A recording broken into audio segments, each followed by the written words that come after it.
এই শতাব্দীর শুরু থেকে প্রযুক্তির দ্রুত উন্নতি হয়েছে। আমাদের বাস্তবতা এখন এমন কিছু দিয়ে ভরা যা গত কয়েক দশকে নিছক স্বপ্ন ছিল। অতীতে যে সকল আবিষ্কার হয়েছে তা দেখে পরবর্তী ৩০ বছর কেমন হবে তা নিয়ে আমি খুবই কৌতূহল। তাই ২০৫০ সালে প্রযুক্তিগত দিক দিয়ে আমাদের জন্য জীবন কেমন হতে পারে তা নিয়ে ইন্টারেস্টিং কিছু তথ্য শেয়ার করব আপনাদের সাথে। দেখতে থাকুন ভিডিওটি। প্রথমেই ন্যানো টেকনোলজির দিকে নজর দেওয়া যাক। বছরের পর বছর ধরে বিজ্ঞানীরা নতুন নতুন আবিষ্কার করেছেন এই ন্যানো প্রযুক্তি নিয়ে। বর্তমান বিজ্ঞানীরা বিশ্বাস করেন যে ভবিষ্যতে ন্যানোচিপ আমাদের মস্তিষ্কে ফিট করা হবে, যাতে আমাদের ভার্চুয়াল জগতের সাথে আরও সহজে এবং দ্রুত সংযোগ করা যায়। মস্তিষ্ক কম্পিউটার ইন্টারফেস প্রযুক্তি ব্যবহার করে মন এবং কম্পিউটারকে জয় করবে। মানুষকে অন্তহীন তথ্যের অ্যাক্সেস এবং মন যে সমস্যাগুলো সমাধান করতে সক্ষম হবে না আর সমাধান সহ মানুষকে আরও শক্তিশালী প্রাণী করে তুলবে। ন্যানো টেকনোলজি যদি সেই পর্যায়ে পৌঁছে যায় তাহলে ফোন এবং ক্যালকুলেটরের মতো গ্যাজেটের আর প্রয়োজন হবে না। হয়তো ভবিষ্যতে ছাত্রছাত্রীরা গণিতের মতো কঠিন বিষয় তখন নিমিষেই সমাধান করে ফেলবে।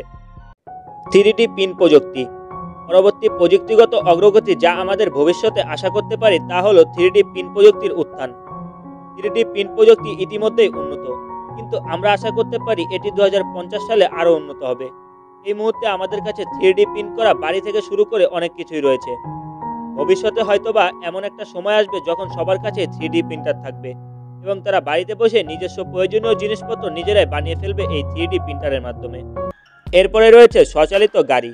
টেসলার মতো গাড়ি প্রস্তুতকারী কোম্পানির কাছ থেকে ইতিমধ্যেই আমরা এই স্বচালিত গাড়ির নমুনা দেখতে পেয়েছি, যেখানে ড্রাইভারকে গাড়ি কন্ট্রোল করতে হ্যান্ডেল বা গিয়ার কোনো কিছুই কন্ট্রোল করতে হচ্ছে না এবং গাড়ির সামনে যদি কোনো কিছু চলে আসে তবে গাড়িতে থাকা সেন্সরের মাধ্যমে গাড়িটি অটোমেটিক্যালি সেখানে দাঁড়িয়ে যায়, এতে করে দুর্ঘটনা ঘটছে না।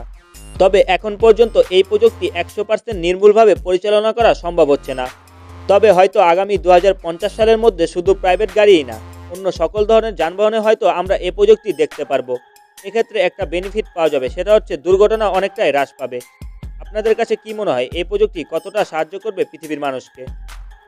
আরেকটি আকর্ষণীয় প্রযুক্তি হলো হাইপারলুপ প্রযুক্তি, যার উদ্ভাবন করেছেন ইলন মাস্ক। এক্ষেত্রে এই ট্রেনের মতো দেখতে যানটি মাটির নিচ দিয়ে ইলেকট্রোম্যাগনেটিক ল্যাভিয়েশন ব্যবহার করে ঘন্টায় 310 কিলোমিটার গতিতে চলতে পারবে।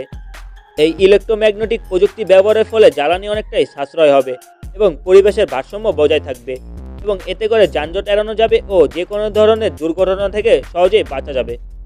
মহাকাশ অনুসন্ধান। স্পেসএক্স এবং ব্লু অরিজিনের মতো কোম্পানিগুলো অলরেডি মহাকাশ গবেষণা নিয়ে অনেকটাই এগিয়ে গেছে।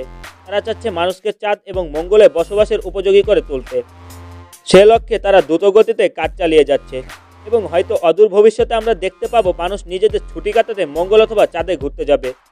তবে হ্যাঁ, দুর্ভাগ্যবশত এই সকল ট্রিপগুলো হবে অত্যন্ত ব্যয়বহুল, যা অ্যাফোর্ড করতে পারবে ধনী লোকেরা। কৃত্রিম বুদ্ধিমত্তা বা আর্টিফিশিয়াল ইন্টেলিজেন্স, এই প্রযুক্তি যতটা উন্নত হবে ততটাই একদিকে হেল্পফুল এবং অন্যদিকে মারাত্মক ক্ষতির কারণ হবে। কারণ হচ্ছে এই প্রযুক্তি যতটা উন্নত হবে, এআই এবং রোবটের মাধ্যমে ভবিষ্যতে পৃথিবীর অর্ধেকের বেশি মানুষ তার চাকরি হারাবে। একমাত্র এই কাজগুলোর জায়গা দখল করে নেবে এই রোবট এবং এআই প্রযুক্তি। তখন দেখা যাবে চাকরির ক্ষেত্রে এআই প্রযুক্তি এবং রোবট কাজ করবে। হয়তো অদূর ভবিষ্যতে আপনারা কলেজ বা ইউনিভার্সিটিতে লেকচারারের পরিবর্তে কোনো এআই ডেভেলপমেন্ট প্রযুক্তি বা রোবটকে দেখতে পারবেন। হয়তো এই প্রযুক্তির মাধ্যমে ভবিষ্যতের বাচ্চাদের স্কুলে ফিজিক্যালি বই থাকবে না, তারা হয়তো ট্যাব বা ল্যাপটপের মাধ্যমে পড়ালেখা করবে। বিশেষজ্ঞরা মনে করেন ভবিষ্যতে প্রায় 70% শিক্ষার্থী অনলাইন ডিগ্রিতে নথিভুক্ত হবে। এই প্রযুক্তি আপনাদের কাছে কি মনে হচ্ছে, ভালো না খারাপ? টাকা, যদিও এখন আমরা ক্যাশ টাকা ব্যবহার করি, মানে হচ্ছে কাগজের টাকা বা কয়েন, কিন্তু সম্ভবত 2050 সালে কেউ আর এই ক্যাশ টাকা ব্যবহার করবে না, আর সেদিকেই বিশ্ব আস্তে আস্তে ঝুঁকছে। বর্তমানে দেখলেও এখন বেশিরভাগ মানুষের কাছে এটিএম কার্ড রয়েছে, যার মাধ্যমে সহজে যে কোনো জিনিস কিনে এবং পেমেন্ট করে দিতে পারছেন। তবে সেই সংখ্যাটি অনেক কম, কিন্তু অদূর ভবিষ্যতে এই সংখ্যা 100% হয়ে যাবে। তখন আর কেউ কাগজের নোট ব্যবহার করবে না। সত্যি কথা বলতে এটি কেবল কল্পনার একটি প্রতিবিম্ব এবং আমি নিজেও জানি যে এই ভিডিওতে দেখানো সব কিছু সত্যি হবে না। যাই হোক, আপনাকে আমার সাথে একমত হতে হবে যে এইগুলো খুব বেশি দূরে নয়, কারণ মানুষ ইতিমধ্যে এই প্রযুক্তিগুলোর অনেকগুলো সূচনা করে ফেলেছে। যাই হোক, প্রযুক্তি যেভাবে অগ্রসর হচ্ছে তার সাথে একটি জিনিস নিশ্চিত, আমার কোনো সন্দেহ নেই যে 2050 সালের মধ্যে পৃথিবী অনেকটাই বদলে যাবে। আপনি এই ভবিষ্যৎ উদ্ভাবন সম্পর্কে কি মনে করেন? আপনি কি মনে করেন 2050 সালে জীবন কেমন হবে? কমেন্ট করে জানিয়ে দিন আপনার মতামত। আপনি যদি এই ভিডিওটি উপভোগ করে থাকেন এবং এরকম ইন্টারেস্টিং ভিডিও পেতে চান তাহলে চ্যানেলটি সাবস্ক্রাইব করে বেল আইকনটি প্রেস করুন। ধন্যবাদ।